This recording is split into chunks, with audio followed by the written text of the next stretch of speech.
నాంపల్లి కోర్టులో పూచీకత్తు సమర్పించారు అల్లు అర్జున్. సంధ్య థియేటర్ ఘటన కేసులో అల్లు అర్జున్ కు రెగ్యులర్ బెయిల్ వచ్చింది. ఈ క్రమంలో 2 షూరిటీలను సమర్పించేందుకు నాంపల్లి కోర్టుకు వచ్చారు అల్లు అర్జున్. వ్యక్తిగతంగా బాండ్ సమర్పించారు. మ్యాజిస్ట్రేట్ ఎదుట అల్లు అర్జున్ సంతకాలు కూడా చేశారు. అల్లు అర్జున్ వెంట ఆయన మామ చంద్రశేఖర్ రెడ్డి ఉన్నారు.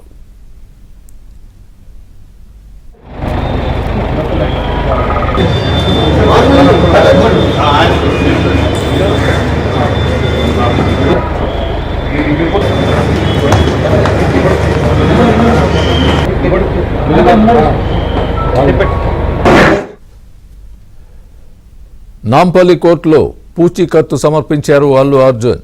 సంధ్యా థియేటర్ ఘటన కేసులో అల్లు అర్జున్ కు రెగ్యులర్ బెయిల్ ఇచ్చింది కోర్టు. ఈ క్రమంలో 2 షూరిటీలను సమర్పించేందుకు నాంపల్లి కోర్టుకు వచ్చారు అల్లు అర్జున్. వ్యక్తిగతంగా బాండ్ సమర్పించారు. మ్యాజిస్ట్రేట్ ఎదుట అల్లు అర్జున్ సంతకాలు కూడా చేశారు. అల్లు అర్జున్ వెంట ఆయన మామ చంద్రశేఖర్ రెడ్డి ఉన్నారు. ఇదే అంశానికి సంబంధించి పూర్తి అప్డేట్ మా ప్రతినిధి ప్రవీణ్ చెప్తారు. ప్రవీణ్, చెప్పండి. ఇప్పటికే సంధ్య థియేటర్ ఘటనలో ఇప్పుడు మధ్యంతర బెయిల్ ఉన్నటువంటి అల్లు అర్జున్ కు నిన్న నాంపల్లి కోర్టు రెగ్యులర్ బెయిల్ మంజూరు చేసింది.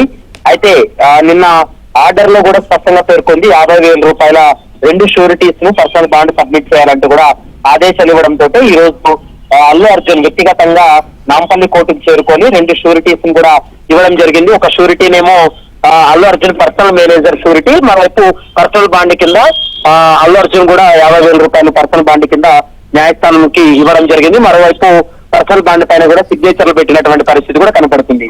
ఇప్పటికే షరతులతో కూడినటువంటి బెయిల్ మంజూరు చేయడంతో ప్రస్తుతం నాంపల్లి కోర్టు ఇచ్చినటువంటి ఆదేశాల ప్రకారం రేపు ఉదయం 10:30 చిక్కడపల్లి పోలీసుల ముందు వ్యక్తిగతంగా హాజరు కావాలి. ఎందుకంటే ప్రతి ఆదివారం కూడా 2 నెలల పాటు చిక్కడపల్లి పోలీసుల ముందు వ్యక్తిగతంగా విచారణకు హాజరు కావాలని స్పష్టంగా తీర్పిచ్చింది. మరోవైపు ఎక్కడ కూడా సాక్షులను ప్రభావితం చేయడం కానీ లేదా కేసులో ఇన్వాల్వ్మెంట్ ఉండడం కానీ కేసు విచారణ దశలో బహిరంగంగా మాట్లాడడం కానీ చేయవద్దంటూ కూడా కొన్ని షరతులు విధించింది. రేపు 10:30 అల్లు అర్జున్ చిక్కడపల్లి పోలీసుల విచారణకు హాజరయ్యేటువంటి అవకాశం అయితే స్పష్టంగా కనపడుతుంది. Swamy, right, thanks for the update Praveen.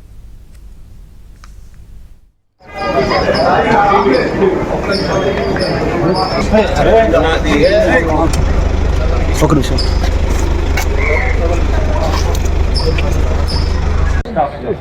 బాగుంది సార్లు పక్క